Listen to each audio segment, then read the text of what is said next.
Sir, usap-usapan ngayon ito pong resignation ni dating DPWH Secretary Babe Singson sa ICI. Pangalawa na po ito, kasunod din ni Benji Magalong noon. Paano po ba ito nakakaapekto ngayon sa questionable na integridad maging sa kredibilidad nitong Independent Commission for Infrastructure?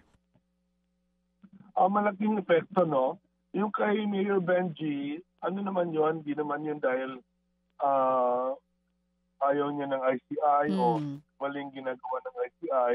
Ano naman yun dahil yun sa kanyang pagka-mayor, yung mga conflict na gano'n, tapos ayaw niyang the way he was treated. So parang okay lang yun. Pero ito kay Babe Singson, ilang buwan na siyang kasama doon. Insider siya, nakita niya kung anong ginagawa ng ICI.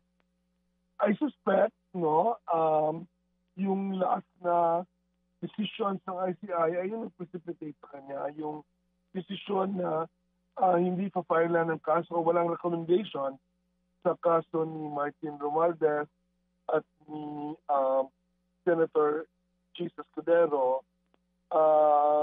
Kasi yun ang expectation. Sana na kung pinakamataas na opisyal, dapat kasama sila. Kung hindi sila, nirefer lang sila, but no recommendation, unlike Senator Revilla, I think dating ibang mga si Congressman Saldico, may mga recommendation to file, ito wala. So I think he figured out na may nagsabi sa kanya, sinabi na niya kay Congressman Elise na bakit niya i-risk yung kanyang buhay, yung kanyang pamilya, yung kanyang pagod, tapos hindi naman credible ang resulta ng pag-imbestiga. So, daming epekto. I think a lot of people are dismayed, dismayado, disappointed. May mga nawawalan din ng pag-asa sa investigasyon.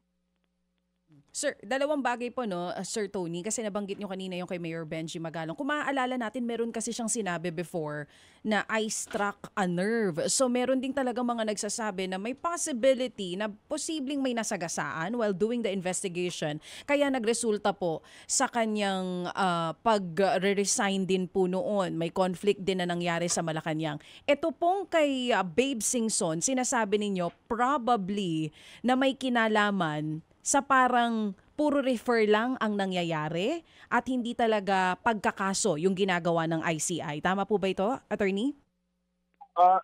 Hindi, clarify ko lang, no? Yung ICI kasi hindi talaga pwede magkaso. It's the ombudsman that will file the case. Yes po. Pero dalawa yung kanilang kind of recommendations na nakita ko so far. Isa, they go to this ombudsman and they say, they recommend file a case. Kay Saldico, kahapon kay Revilla, meron silang mga ganong recommendation. Pero meron din silang recommendation na bahala ka na ombudsman, bahala ka na kay Martin Romualdez, bahala ka na kay Senator Escudero. No? Yung ganon, parang walang, ano ba niya tawag yan? Walang masyadong powers. Dating, diba? Walang masyadong powers. Walang dating, walang, even after all the work that they have done, di ba?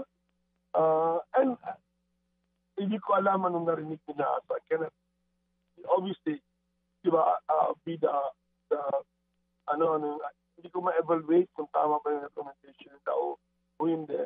Pero basically, ito ang problema natin sa, ang lumalabas, small fry lang natin i-hold accountable dito sa flood control corruption issue, no. Sige, hanggang Saldico lang tayo, mainly, di ba?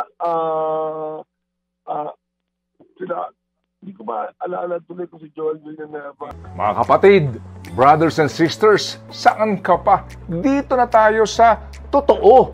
Dito na tayo sa True FM. Mga kapatid, mag-subscribe and follow po kayo sa social media accounts ng True Network PH. Yan po kami. Hanapin nyo lang True Network PH, Facebook, Instagram, YouTube, TikTok, and podcast. Mapa Apple or Spotify man yan, mahahanap nyo kami. Lahat ng mga napapanood at napapakinggan nyo po sa programa, nasa social media accounts namin yan. So, paano mga kapatid? See you sa social media! Tayo tapat.